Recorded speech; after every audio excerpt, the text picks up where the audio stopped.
Hi there, and welcome to another episode of Carol's Kitchen Guyana. I have here with me Yannick David. He is one of the proprietors of Nikkei, which is a new Peruvian Asian fusion restaurant located right here in Kitty and Sanibab Street. And he's going to tell us a bit more. So Nikkei, we have a capacity of about 53 people at one time. Okay. We're open Tuesdays to Saturdays Okay. from 5 p.m. to midnight. Okay. A lot of people always call and ask, can we walk in? We have no restrictions in walk-ins. Right. However, it's highly suggested that you do make reservations just because of the amount of people that try to get in. So if you make your reservations, at least you know you're guaranteed a seat. Okay. They can make reservations on our website, www.nikkeiguyana.com. And they can also find us on Facebook and Instagram at Nikkei Guyana. They can also make their reservations directly from there as well. So tell me something, because when I first heard this restaurant being advertised to be open, I was like, Peruvian, I hope it does well, because I know how Guyanese are. They're set in their ways, and you know but some Guyanese now I notice are coming out of their shells and they want to experience new things. So how did you come up with this idea? I mean, I think one of the most important things that we have to understand about Guyana and the direction that Guyana is headed is Guyana is opening up. Yes. Guyanese people are being more exposed to new things, whether they travel or they work with people from other countries. Make a friend, right, they're learning about things, and I think this was the opportune time to add something fresh and new to the market for Guyanese to experience, and it's also something new in the market for people traveling into Guyana that are looking for something more international to also experience. So when we sat down and we put our brains together, we said we absolutely had to do something that was different. We absolutely had to do something that would really take the bar a bit higher in Guyana. Right. All right. So when we come back, I'll be trying 2 dishes. I'm not sure what they are as yet. It's a surprise. So before I go to come back, I'd just like to thank my main sponsors, Sterling Products and GTT. Stay tuned.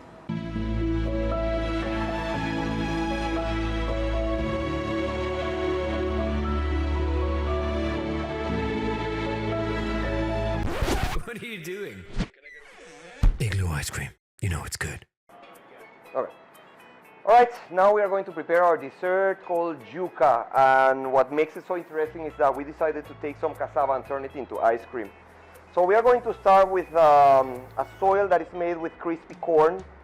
We have made honey gelatin with something called agar-agar, which is a vegan product. And then from there, we are going to add our cassava ice cream.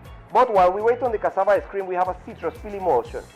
So this citrus peel emulsion is produced by using the skin of the orange and the lime, and we blanch it about 10 times to get rid of the bitterness, and then we turn it into this puree-like texture. So we basically boil the cassava, roast it, and then churn it into the ice cream. So we have the help of Chef Shaquana here, putting the bowl of ice cream. We're gonna put a caramel chip, and then we have some yogurt vapor.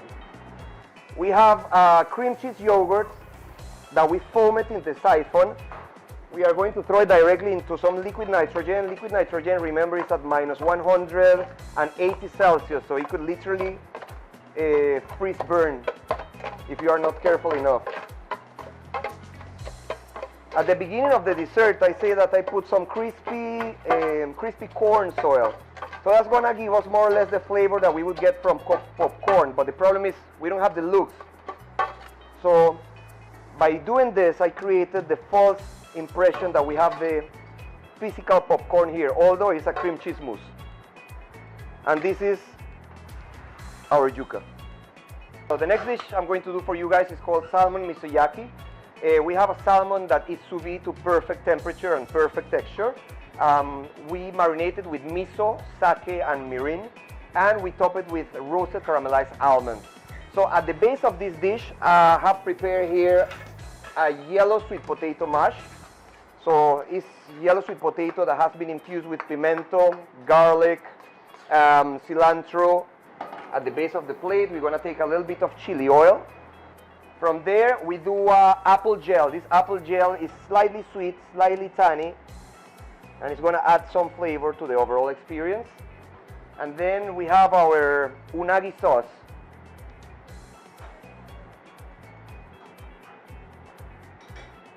From there, we place our salmon on top. And we are going to finish decorating with some microgreens. And that's our salmon misoyaki. It's here!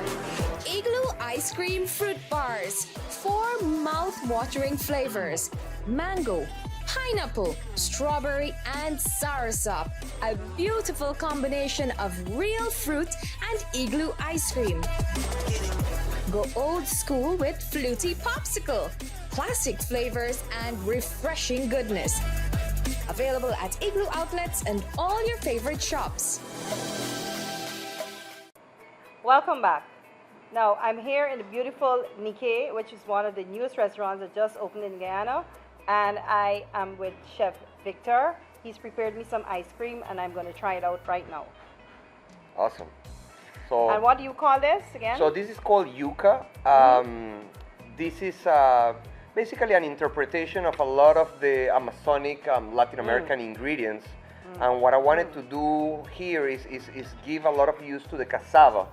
Right. So we boil our cassava, we roast it over fire, and we churn it to make this ice cream that we make, everything we make in-house. And then from there, the idea is that once you taste all the different elements in this dish, you know, you feel the full explosion of different flavors. So what we are trying to offer here is an experience when it comes to plated desserts like no other in Guyana. Well, I can tell you right off the bat, this is one of the best desserts I've ever had in Guyana. And what I like most about it is that you use a local product. Now, I know that from your background and the Peruvian background, and from what I read on the internet, they use a lot of cassava. We use a lot of cassava here in Guyana too as well. And I love the fact that you took this cassava and you did this with it. It's just so delicious and unusual. It has such an unusual, delicious taste. And again too, it's not very sweet. It's not sweet at all. Which is important. Yes, it's not sweet at all. And everything combined, it's really, really, really delicious. Thank you. So now I have here with me, I think Chef Salmon Victor said misoyaki. salmon misoyaki. Yes. And I can see slivers of almond. And I can see the miniature vegetables as well. So here goes.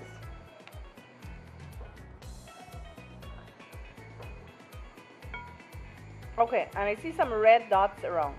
Yeah, so you have the apple jelly, which is we made it with the Granny Smith apple, and we also put a little dot of, in this case, we use a ponzu sauce, which is like a tangy soya sauce. And I noticed you have a little bit of rice here for me. Yes, so this is, as part of the dish, we wanted a second side dish, but we didn't want to make the dish too heavy, so that's why it's very small. And it's the Amazonic fried rice. So what we do with the fried rice, if we use some sushi rice, we stir fry it in the wok to give the slight smokiness that you get from cooking in the wok. All right, well, thank you so much, Chef Victor. Thank you for having me. In the next episode, we're still to try 2 other dishes, I guess. Yeah. But before I go, I just want to thank our sponsors, Sterling Products with Igloo Ice Cream, Great Yogurt, home soap powder, and all the good stuff that they make here, right here in Guyana. So thank you so much for joining us this week. Again, I'd like to thank our main sponsors, Sterling Products, and also GTT. Thank you.